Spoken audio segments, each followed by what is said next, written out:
Jésus est celui qui bouleverse tout. Amen. Toi tu dis j'ai du temps, l'autre dit on a tout le temps, mais Jésus dit je suis le temps. Gloire à Dieu. Et Jésus le temps rétrécit 8 jours, il dit je le veux soit pur. 4 secondes. Gloire à Dieu. Comment vous pouvez imaginer changer 8 jours en 4 secondes? Il n'y a que Jésus qui peut ça, il est capable de le faire ce matin. Puis ce garçon-là, c'est terrible. Parce que moi j'imagine un petit peu lorsque l'homme a dû inventer l'heure. Il s'est levé un matin, il s'est couché le soir, il a regardé le soleil, il s'est dit tous les jours à ce moment-là, il fait nuit, tous les jours à ce moment-là, il fait jour, on va séparer le jour et la nuit en deux. Et puis après, il a dû se dire tous les jours à cette heure-là, j'ai faim, on va appeler ça le midi. Tous les jours à cette heure-là, j'ai encore faim, on va appeler ça le soir.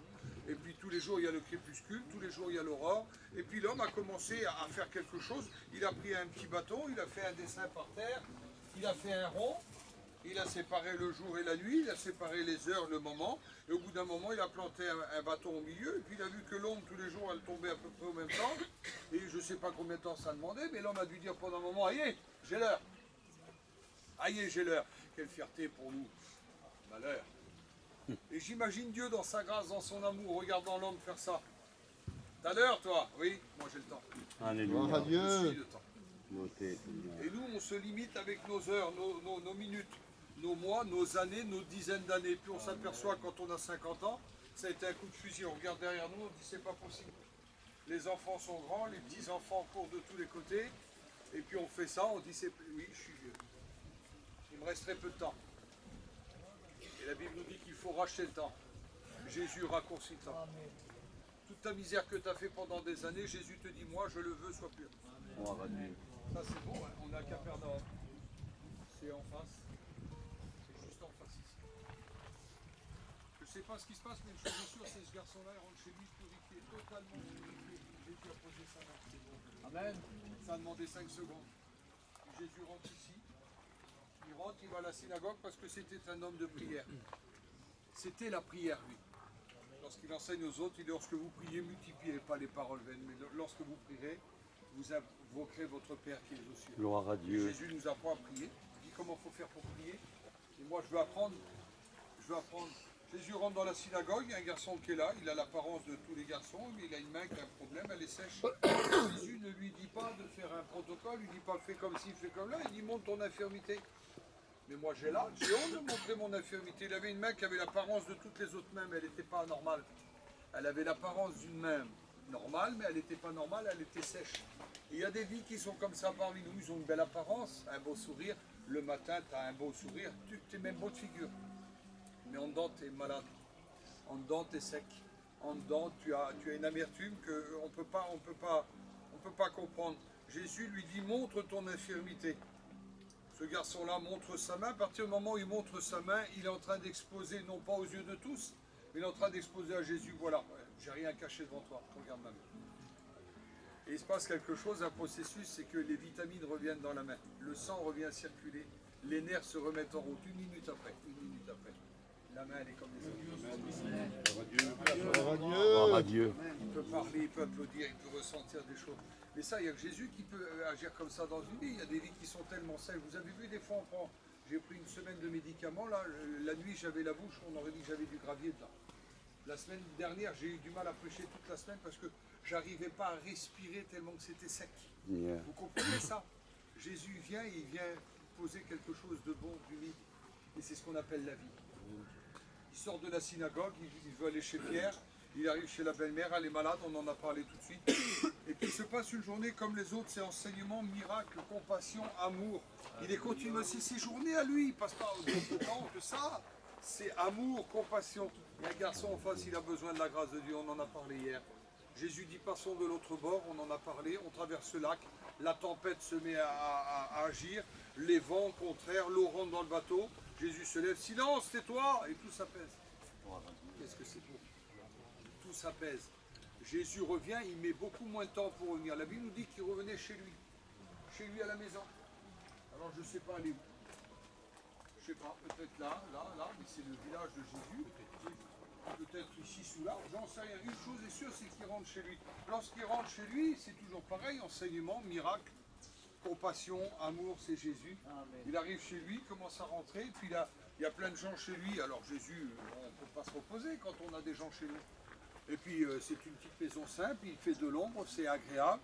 Et puis d'un seul coup, le toit se met à s'ouvrir. On est en train de démonter le toit. Le soleil rentre dans la maison. Et puis devant le soleil, on aperçoit, il y a un brancard, il y a 4 cordes, il y a un lit qui est là, il y a un monsieur qui descend, et sur lui, il est paralytique, c'est ici.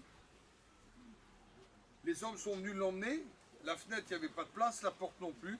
On décide de détruire, de casser, d'ouvrir. L'important, c'est d'accéder à Jésus. Si je pouvais faire ça. Si je pouvais faire ça, moi. Je suis persuadé que c'était la maison de Jésus parce que je vous prouvais quelque chose. Ça aurait été ma petite maison à moi, je n'aurais pas accepté qu'on démonte mon toit. Là, il n'y a personne qui dit rien au niveau du toit. Il y a des gens qui sont en train de regarder, ils disent, pour qui il se prend, il pardonne les péchés.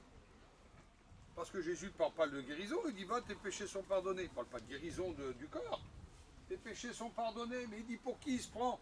Mais Jésus, connaissant ce qu'ils avaient dans leur cœur, il sait ce qui se passe là. Il les regarde. Ah, Seigneur, comment ça se fait que vous êtes si méchant? Vous êtes jaloux de la bénédiction que reçoit cet homme-là? Pourquoi vous êtes si méchant? Pourquoi vous êtes si mauvais? Pourquoi vous querellez? Pourquoi vous n'avez pas d'amour les uns envers les autres? Et Jésus sort d'ici. Il y a plein d'histoires. Il y a l'histoire d'un aveugle. Il y a l'histoire aussi d'une femme qui est malade. Elle attend, c'est là devant. Ça fait 12 ans qu'elle a des projets négatifs. Elle a dissipé tous ses biens dans la médecine. Elle a tout donné, tout ce qu'elle avait.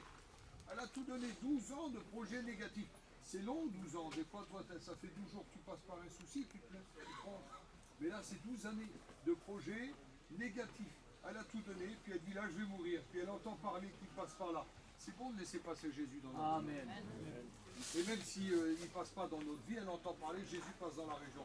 Je ne sais pas combien de kilomètres qu'elle a fait, je ne sais pas combien de mètres, une chose c'est sûr, c'est qu'elle arrive, elle est peut-être à 5 mètres. 5 mètres. C'est rien, 5 mètres. Et elle n'a qu'une seule idée en tête. Si simplement je pouvais toucher le bord de son vêtement, je suis sûr d'être guéri. Elle approche 3 mètres, 2 mètres, 1 mètre, et puis les disciples. Attends, pas de problème. On l'a fait partir. Et puis elle était semblable au lépreux, elle n'avait pas le droit de toucher Jésus. Et Jésus n'avait pas le droit de la toucher non plus. Elle approche, elle est peut-être à 1 mètre, elle dit aïe, là je peux. Et puis les gens la poussent. Je ne sais pas combien de temps ça dure, mais à un moment sûr, c'est qu'à un instant, elle arrive à l'attraper le bord du vêtement. Seigneur, elle attrape la bénédiction. Et dès qu'elle touche le bord du vêtement, il y a une force qui sort de Jésus, mais le plus important, c'est qu'il y a une force qui rentre en elle. Et cette force-là, on l'appelle la guérison. Je ne sais pas comment. Mais je sais que tu as besoin de la guérison. Et il y a des guérisons que nous avons besoin, la guérison du corps, mais aussi la guérison de nos âmes, parce que nos âmes parfois sont piégeuses. Il touche le bord du vêtement, la guérison rentre en elle. Et puis il se passe quelque chose, parce que Jésus avait fait une promesse à un homme. Il y avait un homme qui avait une enfant qui était gravement malade. Elle était gravement malade depuis 12 ans. Aussi, 12 ans, c'est étonnant. 12 ans de projets négatifs pour cette femme, 12 ans de projets positifs pour cet homme. Vous avez des enfants. Quand on voit nos enfants grandir, 7, 8, 9 ans, on commence à faire des petits projets. Hein. Puis la petite, elle va avoir 13, 14 ans, 15 ans. Elle va peut-être un jour connaître quelqu'un. Elle va se marier, puis on fait des projets pour elle, on prépare tout. Mais lui, 12 ans de projets positifs là, pour sa bonne petite là. Et puis d'un seul coup, il vient frapper ce qu'on appelle l'imprévu. Et l'imprévu dans une vie, c'est quelque chose qui nous démolit. On l'appelle l'imprévu, il vient au moment où on ne s'y attend pas. Il vient nous faire mal, il vient nous frapper. Et puis là, Jairus vient près de Jésus, ma petite est malade. Et puis Jésus dit, oui, je vais venir. Mais il perd du temps avec cette femme de projet négatif. Il donne la solution à cette femme de 12 ans de projet négatif. Et puis il revient. Et puis quand il revient, les hommes viennent vers Jairus, oh, laisse tomber. Quoi? Ta petite, elle est morte. Il n'y a plus rien à faire. C'est fini, tu n'y arriveras pas de toute façon. Pour ta petite, c'est terminé. Mais lui, il ne lâche pas. Il dit non, viens, viens, viens. Et Jésus arrive devant la synagogue, devant la maison de Jairus. Il arrive devant cette maison, il y a là des pleureurs, il y a là des joueurs de musique, il y a là des crieurs, et puis il y a même des moqueurs. C'est peut-être ce qui est en train d'entourer ta vie. Il y a ceux qui disent ta petite, c'est de toute façon, laisse tomber. Ton garçon, laisse tomber, pour lui, c'est le bagne au cimetière, tu n'y arriveras pas. Moi, je sais qu'il ne s'en sortira pas. Ta fille, elle ne s'en sortira pas, elle est déjà morte. Mais c'est pas connaître Jésus, ça. C'est mal connaître le maître. La Bible nous dit que Jésus va rentrer à l'intérieur de la maison. Je ne sais pas combien de pièces qu'il y a dans cette maison. Il y a peut-être la cuisine, parce que tu mets tout ton avenir dans la cuisine. Jésus passe devant la cuisine. Il y en a qui mettent tout leur avenir dans le manger. Jésus, ça ne l'intéresse pas la cuisine. Il y a peut-être la salle à manger, il y a peut-être le salon, où tu invites tes amis, mais les amis, c'est pas intéressant. Jésus n'a permis à aucun ami de rentrer dans la maison, ni la famille, ni les pleureurs, ni les joueurs de musique. Il y a peut-être la musique qui prend beaucoup de place dans ta vie. Et Jésus passe devant ça, il ne permet qu'à 2 hommes de Dieu de rentrer avec lui, ils rentrent dans la maison. C'est bon, et Jésus va au cœur du problème. Il laisse tomber le salon, il laisse tomber la salle, il laisse tomber cette salle de bain où tu passes plusieurs heures. Si tu pouvais passer moins d'heures avec ta salle de bain et plus d'heures avec tes enfants.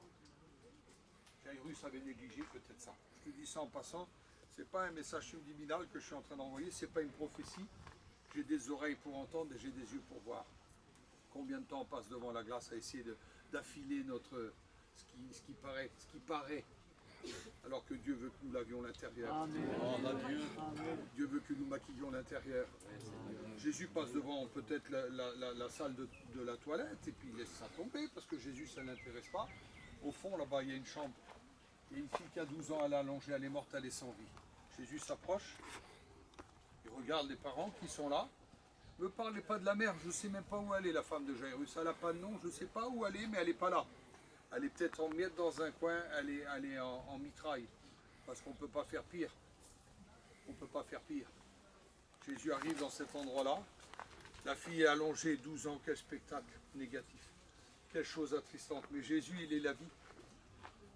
Il dit un mot qui englobe plusieurs mots. C'est un mot qui veut dire 4 mots. Il n'y a que Jésus qui peut rétrécir. Moi, je n'arrive pas à trouver un mot pour 4 mots. Je peux pas. Dans mon langage, ça n'existe pas. Jésus dit un mot qui englobe 4 mots. Il prend la main de la fille, il dit Talita Kumi. Jeune fille, lève-toi. Un seul mot qui englobe 4 mots. Il n'y a que Jésus qui peut faire ça. Talita Kumi. La jeune fille se lève. Elle s'assit. Elle a faim. Jésus, vous savez ce qu'il dit aux parents? Amenez-lui à manger. Parce que Jésus est capable de ressusciter des choses chez vous.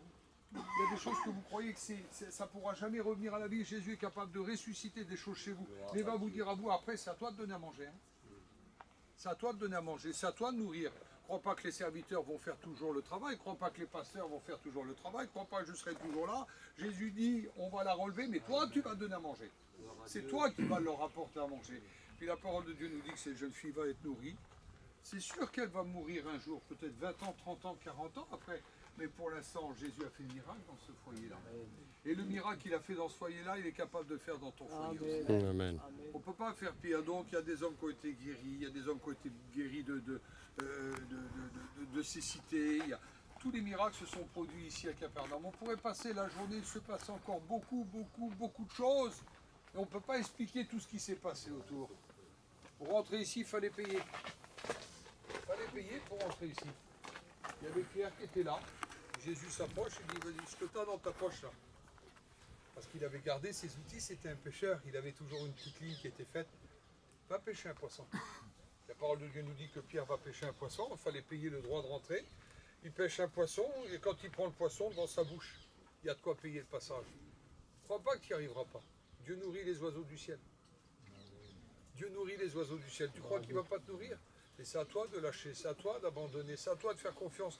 Quand on marche avec Jésus, on est nourri. Il a nourri la foule qui était autour. Toutes les personnes qui le suivaient étaient nourries, étaient rassasiées. Et quand même les disciples ne pensaient pas, c'est Jésus qui les mettait sur la voie, ne vous inquiétez-vous pas qu'ils n'ont rien à manger. Les disciples auraient pu dire, mais Seigneur, toi, t'as nourri l'autre jour, il y a 8 jours, il y a 10 jours, tu les as nourris, tu peux le faire encore. Et Jésus, lui, il les laisse faire et puis il ne se rappelle plus. Il ne se rappelle plus des bienfaits qu'ils ont reçus. Des fois, tu as oublié les bienfaits que tu as reçus. Combien il y en a qui ont été guéris par Jésus ici là? Levez la main. Bien, combien il y en a qui ont été délivrés par le Seigneur? Levez la main. Moi, je lève les deux mains. Combien il y en a parmi nous qui ont été sauvés par le Seigneur? Levez la main. Mais des fois, tu as oublié, toi. Ça ne marchera pas. Jésus te dit si ça va marcher parce que ce que j'ai fait à Capernaum il y a 2000 ans, je suis capable de le refaire dans ta vie. Amen. Et le temps que tu perds, toi, avec ta religion, quand je parle de religion, je parle que tu es un chrétien évangélique de la mission de Ziga, il n'y a pas de problème. Mais tu as une religion qui est revenue dans ton cœur, il y a quelque chose qui prend beaucoup de place. Laisse Jésus aller au cœur du problème. Et je voudrais te dire ce matin, Talita Kumi. Amen. Talita Kumi. Peut-être m'adresser à une jeune fille ce matin au milieu de nous. Talita Kumi, jeune fille, lève-toi. Lève-toi. Peut-être m'adresser à un garçon, à un homme, montre ton infirmité. Ne la montre pas à moi, ton infirmité. Moi, je suis très limité, je ne peux pas faire grand-chose. Montre-la à Jésus. Vous voulez compris un peu? Demandez à Joanito, viens. Joanito, on va dire un petit mot et puis on va prier ensemble.